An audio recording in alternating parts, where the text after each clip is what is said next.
Alors l'épisode du jour, ou plutôt du soir, eh bien, c'est rouler à la fraîche. Parce qu'en ce moment, je pense que chez nous, comme chez vous, il fait plutôt très très chaud.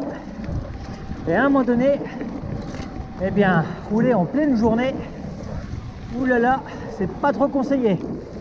Alors c'est soit, eh bien, vous vous levez tôt le matin pour aller rouler très très tôt, ou alors vous optez pour le VTTAE en début de soirée, ce qui est pas mal non plus. Les températures sont un peu plus fraîches, par contre il faut se gaffer par rapport à la luminosité, ou alors il faut partir avec les lumières.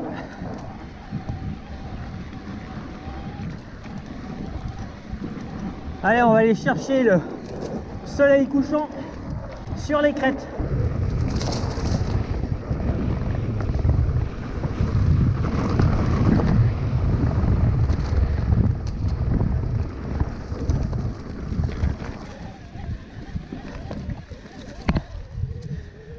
Voilà, les crêtes toutes dorées avec le coucher du soleil. Et alors,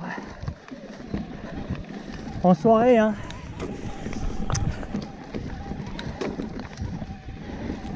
c'est plus la même, c'est pas les mêmes personnes qu'en journée. Là, c'est ambiance fiesta et barbecue dans les zones accessibles en voiture. Et par contre, en forêt, eh bien, généralement, ce sont les bonnes conditions pour croiser des bestiaux, surtout à proximité des points d'eau. Alors là, c'est quand même super sec depuis un bout de temps. Et normalement, à cette saison, c'est les asperges des bois. Là, cette année, à mon avis, si ça manque d'eau, ça va être compliqué. Même si pour l'instant, la forêt semble assez verdoyante, je pense que c'est quand même plus sec que d'habitude. On verra plus haut là, si on voit les asperges ou pas. Et ben si, bonne nouvelle, les asperges. Alors ils sont clairs hein, par contre. Regardez, oulala, il y en a partout. Hé hé. Bon bah ça y est, hein.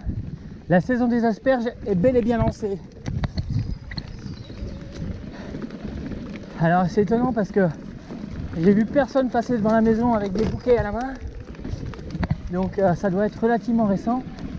Et les petites biches locales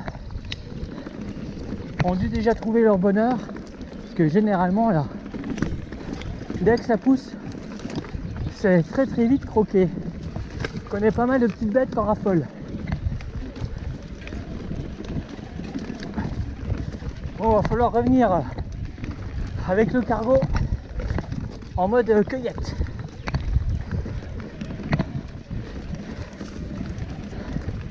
Soit à la fraîche du matin, soit à la fraîche du soir. Ah oui, il en est plein partout.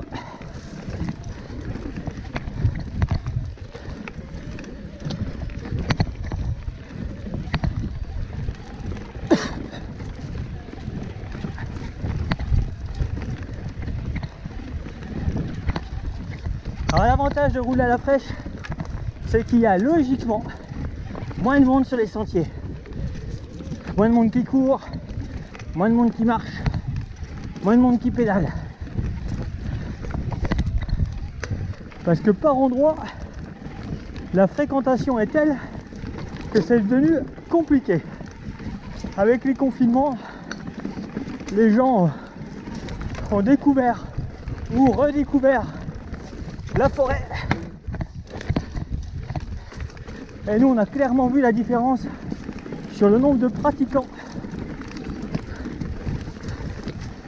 Pas forcément en vélo, hein, mais le nombre de pratiquants en général. Beaucoup plus de monde pratique la forêt en tout cas.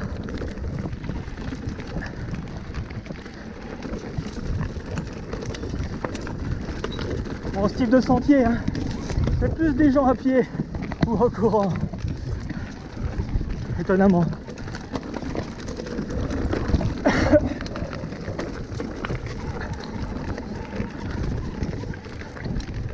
Allez, option soleil couchant.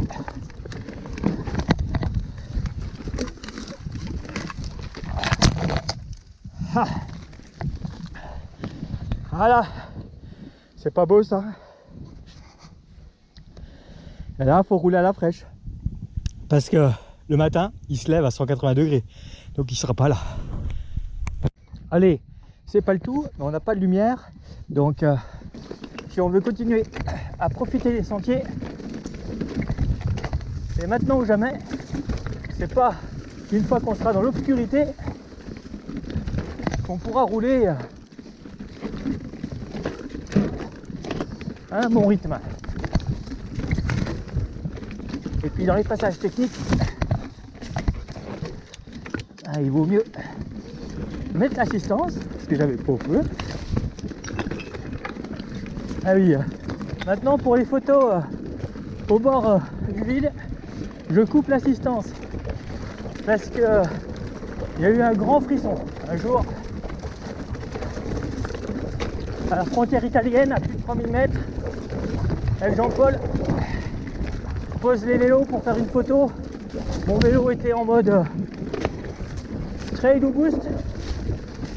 Un petit coup de vent, la manivelle tourne, le vélo fait un bond en avant, la roue avant dans le vide, au-dessus du refuge du Colaniel. Et ben, si le vélo avait fait le grand saut, je pense qu'on n'allait pas le rechercher. Donc depuis, je coupe.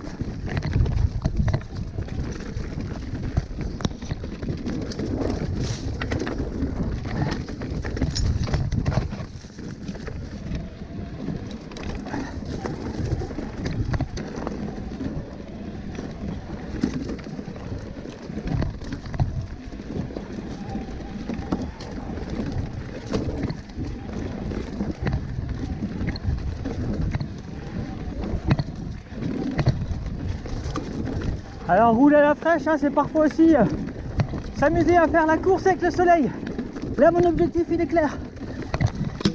C'est arriver au sommet du fort avant qu'il soit totalement couché. Donc bon challenge.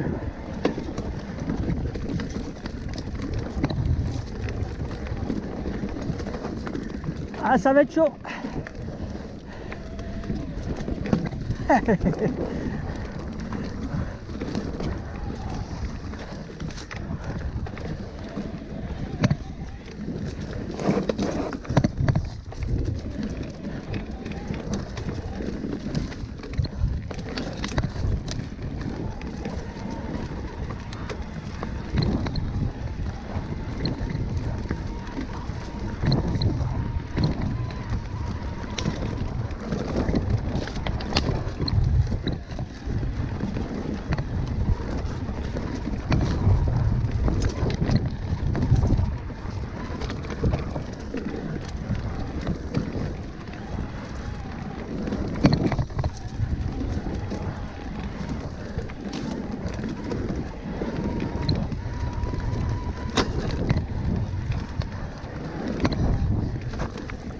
Ah là là.